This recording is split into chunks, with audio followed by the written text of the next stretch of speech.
Hey guys, welcome to another episode of the Eastman Strategies podcast. Today I have with me Mike Kortoci, one of our recent clients, the owner of Home Improvement and Design. Mike, thanks so much for being on the show today. Thank you for having me. Yeah, for sure. Before we too deep into it, do you want to say a little piece about yourself and about your company? All right, let's do it. We are a masonry company focused in northern New Jersey, located in Denville, New Jersey. We've been doing this kind of work about 20 years. We mainly focus on residential projects. Typically, what we do in everyday work, it's we build patios, steps, swimming pools, outdoor kitchen, walking path, all these beautiful things, exterior beautiful things. For sure. To start, I did want to get into how did you first get into the home improvement niche and why home improvement? It all starts with my background, creative background that I have. I study sculpture, mainly stone crafting. Early in my career, I started working for another very good masonry company. Mainly, I was charged of the creative side of the work. And later on, I got involved with a customer relation and managing overseeing the projects. That's how I start in this industry, going back 20 years ago. After that, I decided to open my own company. Since this company was very successful for, I think, good 5 years, I worked with the company. It improved a lot as far as business and profit margin. I decided to open my own company after 5 years working with them. Yep, for sure. And then what kind of work, I know we did touch on this and I know this, but just for the viewers, what kind of work do you guys specialize in? We specialize in of course, masonry is outdoor work, mainly is outdoor work. We do a lot of projects, patio projects, swing wool projects, steps, lots of masonry steps, walking paths. We get involved with driveways, but Hmm. mainly with stonework that involves stonework. Yeah.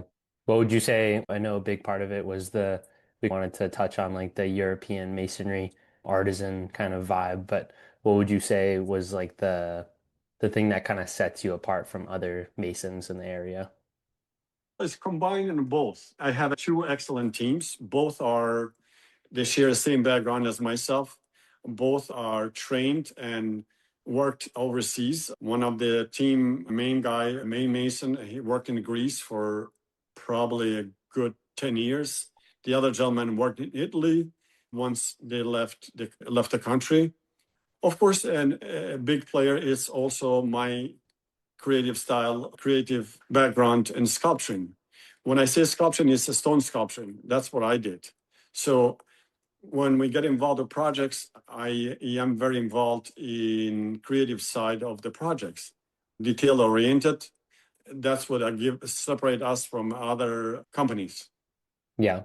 And what would you say you want people to feel when they work with your company specifically?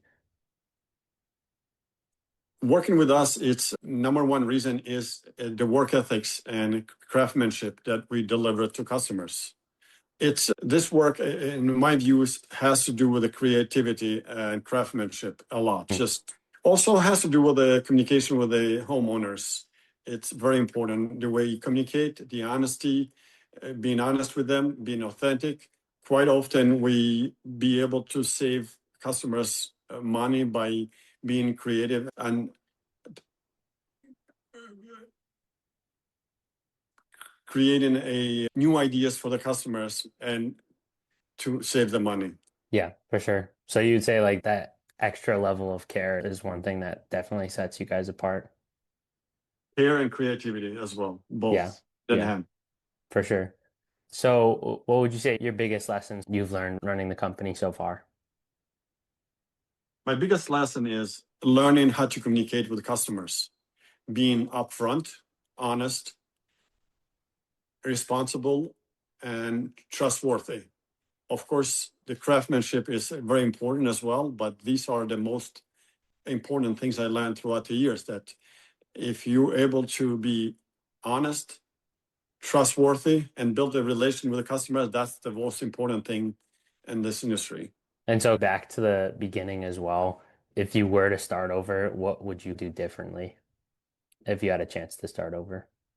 Yes, if this was to start over again, I would embrace the new technology soon as possible. And that's what I'm doing right now. And that's why I'm talking to you. Yeah. In early in my career, I was not informed enough, educated enough with the new technology, and it did exist to a degree. But now it's crucial to embrace the technology in all aspects of the work. Hmm. Definitely. And I know you've been in this industry for a while now. What has been, if you were to pick like a proudest moment as a business owner, what would that be? There's many proud moments in my industry, my career, but some of them is when a customer, when we finish a project, you hear a customer that this is amazing. It's more than I expected. When they refer you to friends and family, that's indication of great work and satisfaction of customers. And Mm. that shows also in my reviews. If you look at my reviews, it shows the customer satisfaction. Yeah. How important would you say reviews are in this day and age? It's very important. Yeah. And it has to be authentic, has to be real reviews. Yeah, definitely. What would you say to other business owners that you've seen is one of the biggest mistakes with other home improvement contractors? The two biggest mistake that I see in other contractors are it's underpricing and overpromising. In order to be successful, you have to be up in front with the customer. You have to maintain fair pricing, and that's the only way you deliver and finish a successful project. For sure. Yeah, and I think what also comes with that is, and we've worked together on this, and I've seen this as well, is you definitely get your fair share of difficult customers. So how would you say you go about handling that? Yeah, quite often Yeah. here and there you get to projects or customers that are challenging, but I have I'm strongly believe that if you are up, if you have to focus and listen to customers' concerns, and you try to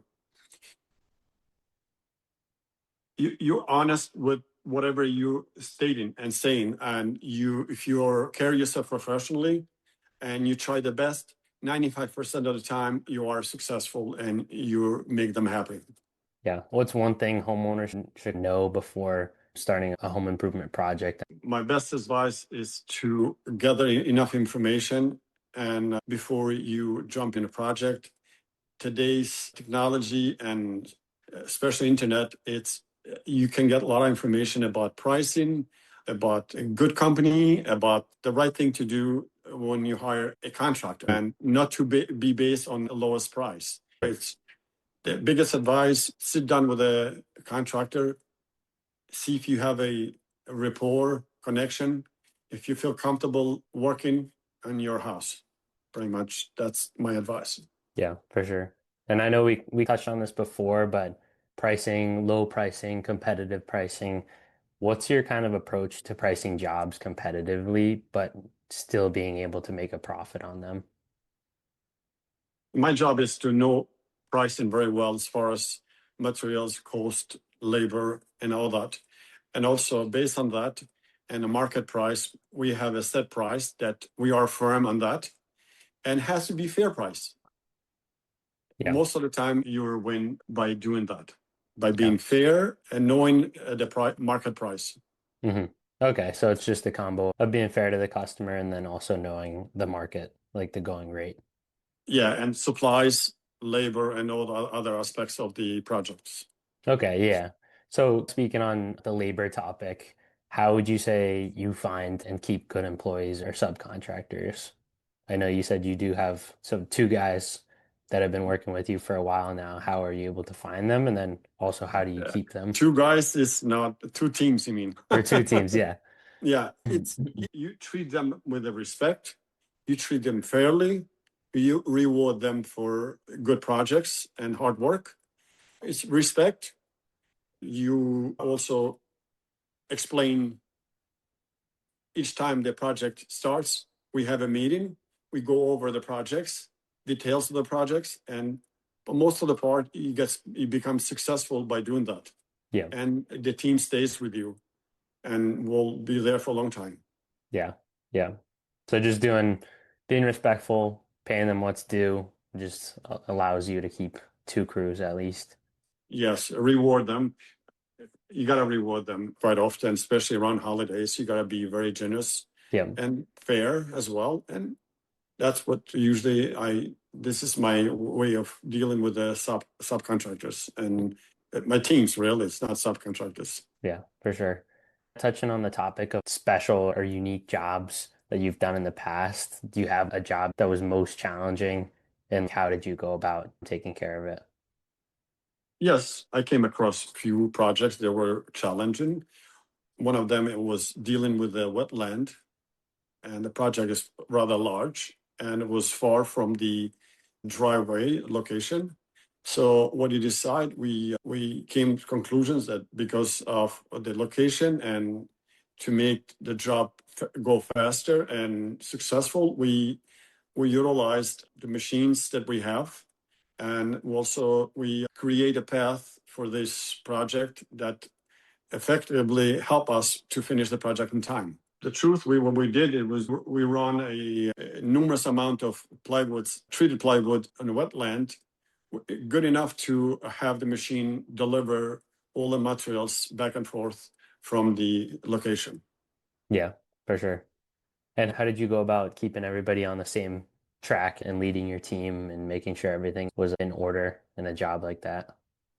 It's before the project, we had a meeting with all the staff members and we went over to details and I explained how this project is going to be a challenge because of the wetland. It's very saturated. Also, throughout the project, we had numerous meetings about what's next and how can we deliver this, what the owners expected. And that's what happened. We successfully finished and make the homeowners happy. Yeah. Have you ever had an instance where you have an idea of how the project's going to go, you tell your team on how it's going to go, and then you might have to switch up things halfway through? And how does that kind of impact the team's instructions and how do you have to regroup with that?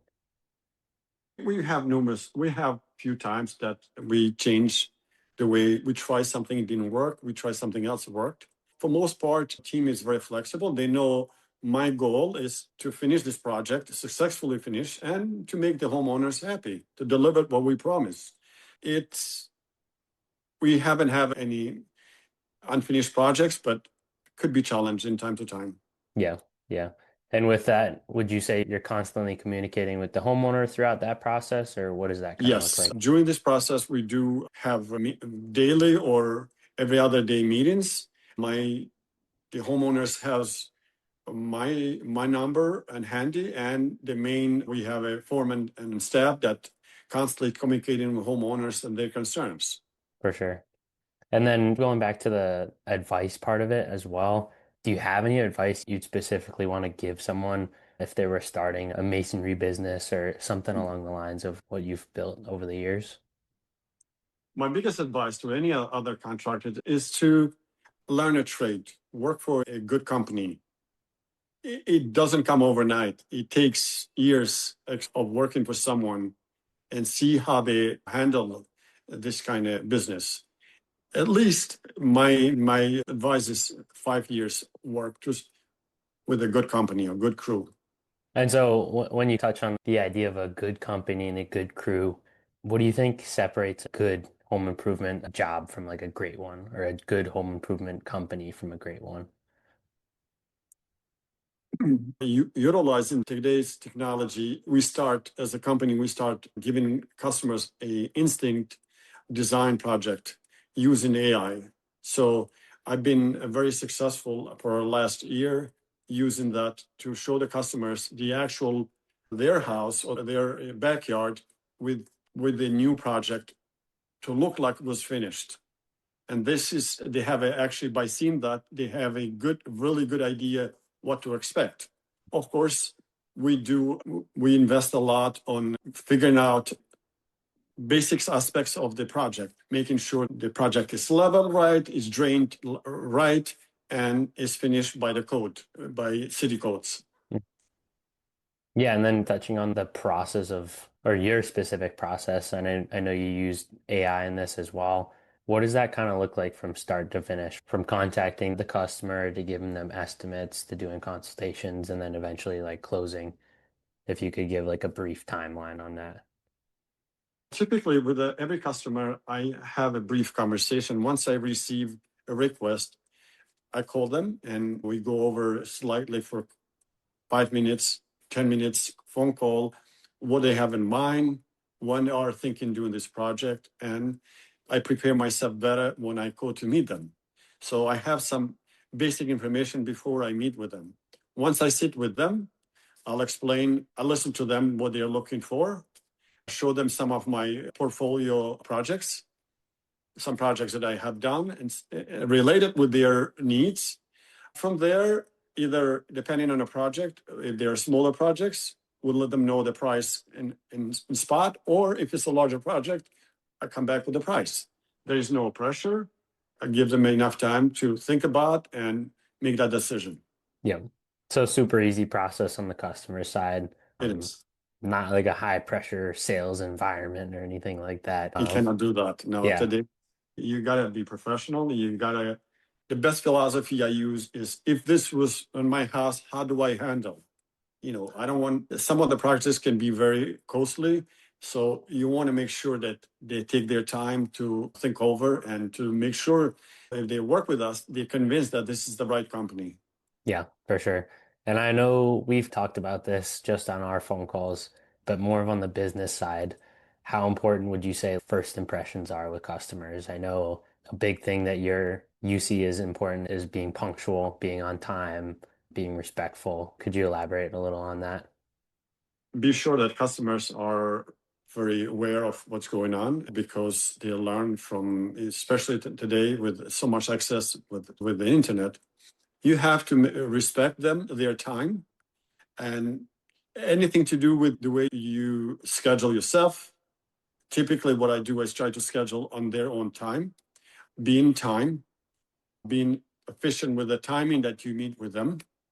Any question and concern they might have, even during the meeting or after meeting, I try to be ready and have the answer.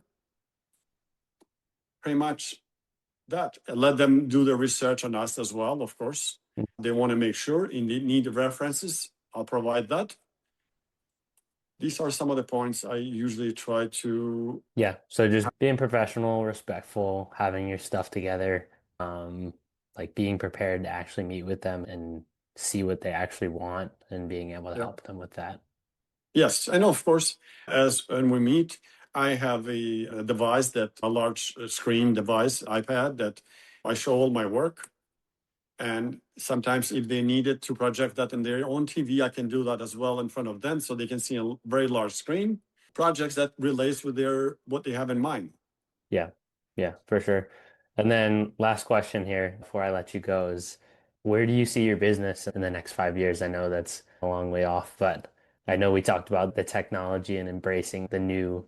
Yeah, what would you say? How do you see your business in the next 5 years? By the way I see it in 5 years is by maintaining a professional team and maintaining some quality and honesty with the customers.